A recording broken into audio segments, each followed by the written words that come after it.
নারীদের ঝরে যাওয়া চুল যেখানে সেখানে ফেলবেন না, তাহলে কঠিন বিপদে পড়ে যাবেন। অনেক মা বোনরা আছে, অনেকের চুল ঝরে যায়।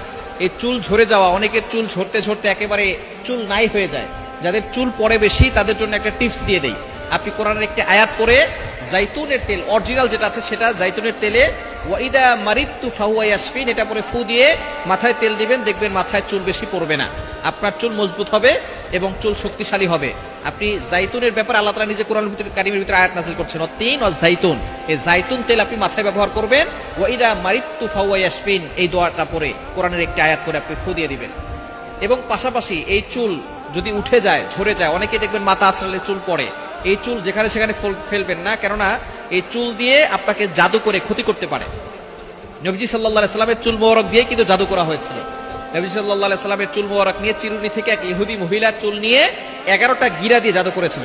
নবীজি সাল্লাল্লাহু আলাইহি সাল্লাম এত সুন্দর করে কথা বলতেন, কিন্তু যখন অসুস্থ হয়ে পড়লেন এই চুলের কারণে, জাদুর কারণে, ব্ল্যাক ম্যাজিকের কারণে, তখন তিনি কথাই বলতে পারতেছিলেন না। সাহাবায়ে কেরাম হতবাক হয়ে গেলেন, নবী সাল্লাল্লাহু আলাইহি সাল্লাম কথা বলতে পারতেছেন না কেন?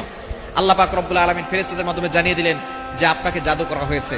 তখন দুইটা সূরা নাযিল হলো, সূরা ফালাক আর সূরা নাস। 11টি আয়াত আছে, 11টি আয়াত করে ফু দিয়েছেন, সাথে সাথে 11টি গিরা খুলে গেছে, নবী সাল্লাল্লাহু আলাইহি ওয়াসাল্লাম সুস্থ হয়েছেন। সুতরাং আপনার চুল নিয়ে কিন্তু কেউ আপনাকে জাদু করতে পারে। আপনার কাছের লোক, আপনার প্রতিবেশী, আপনার আত্মীয় স্বজন, আপনার দূরের লোক না, আপনার কাছের লোকরা কিন্তু আপনাকে ব্ল্যাক ম্যাজিক করতে পারে আপনার ক্ষতি করার জন্য। অনেক মেয়ের দেখবেন বিয়ে হয় না, বিয়ে বন্ধ হয়ে থাকে, এটা হচ্ছে জাদুর কারণ, ব্ল্যাক ম্যাজিকের কারণ। এজন্য চুল যেখানে সেখানে ফেলবেন না।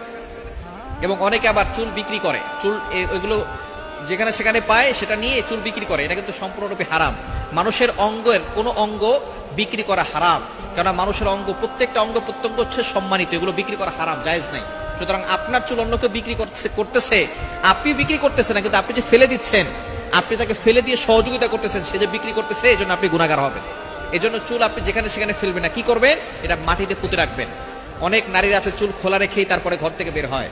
নবীজি সাল্লাল্লাহু আলাইহি সাল্লাম এই সকল নারীদেরকে অর্ধ উলঙ্গ বলেছে, এবং তারা জান্নাতের ঘেরানো পাবে না, জান্নাতে যেতে পারবেই না। লা ইয়াদখুলুল জান্নাতা ওয়া লা ইয়াজিদনা রিহাহা, তারা জান্নাতের ঘেরানো পাবে না। যারা পোশাক পরেও উলঙ্গ থাকে, আপনি আপনার চুল পরপুরুষকে দেখিয়ে বেড়াচ্ছেন, একটা চুল যদি কোনো পুরুষ দেখে, তাহলে একটা চুল 70টা সাপ হবে। আর এক একটা সাপ কত বড় হবে? এক একটা সাপের মাথা হবে উটের মাথার মতো, লম্বা হবে সুপারি গাছের মতো, মোটা হবে তাল গাছের মতো। এই বিশাল জাহান্নামী সাপ, এই সাপের কি পাওয়ার! এক ফোঁটা জাহান্নামের সাপের, এক ফোঁটা বিষাক্ত বিষ যদি এই দুনিয়ার জমিনে পড়তো, দুনিয়ার কোনো জায়গায় কোনো ফসল জন্ম নিত না।